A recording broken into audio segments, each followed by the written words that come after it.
Assalomu alaykum aziz do'stlar, kanalimiz a'zolari, bizni kuzatuvchilar. Bugun o'zimni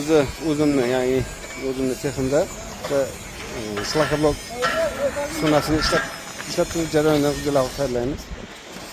Bu boshqacharoq rasoldan tayyorlanadi.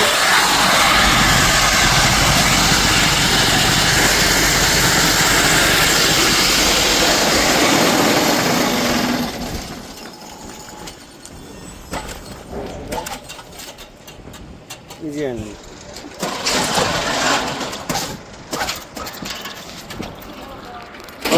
Aynılar bu boshqacha rastor deganim, hozir ko'rsataman. Unutilgan texnologiya, eski unutilgan ishonchli texnologiya. Yana qaytdi, ya'ni bu keramzit blok. Mana ko'rib turibsizlar hammasi. Ranglari ham boshqacha. Hozir mana keramzitni ko'rsataman mana. Keramzit tayyorlaymiz hozir mana tayyorlash jarayonidan ko'rsataman. Xo'p, bu nima uchun unutilgan desak, ko'p joyda keramzit zavodlarimiz buzilib, raskvasiya bo'lib ketdi. Shuning uchun ko'p yerda keramzit chiqmay qo'yadi. Biz hozir shuni Navoiydan topdik.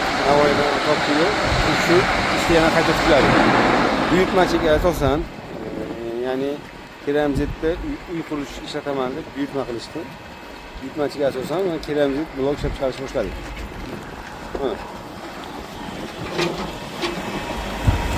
Rasolari keramzitimiz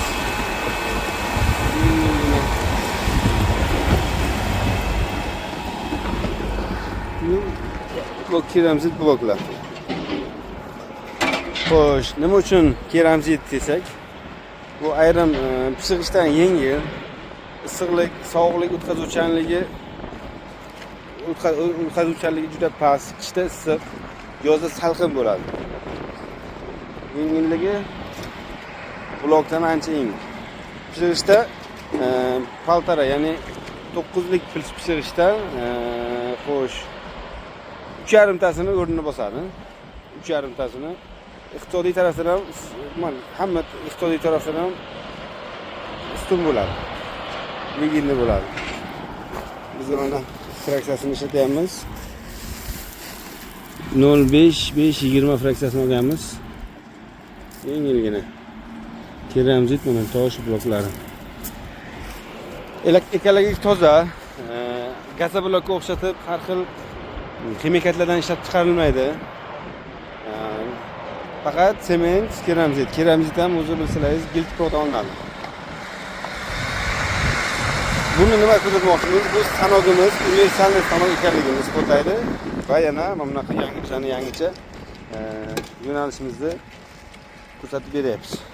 Lekin keramzit uyimni nimadan quraman deganlarga, pishirishdanmi, penoblokdanmi, loyirishdanmi, biz keramzit tavsiya qilib qolamiz. Keramzitimiz ham yengil, qulay, tez bitadi. Ustaga ham qulay, egasiga ham yoki don qurasizmi yoki boshqa narsa qurasizmi, hammommi yoki butun boshli uy, xonadon qurmoqchimisiz? Keramzit bloklarni tavsiya qilamiz. Ekologik toza, tez quriladi, sifatli, mustahkam, uzoq umr ko'radi. Sho'rlamaydi, boshqa narsa bo'lmaydi.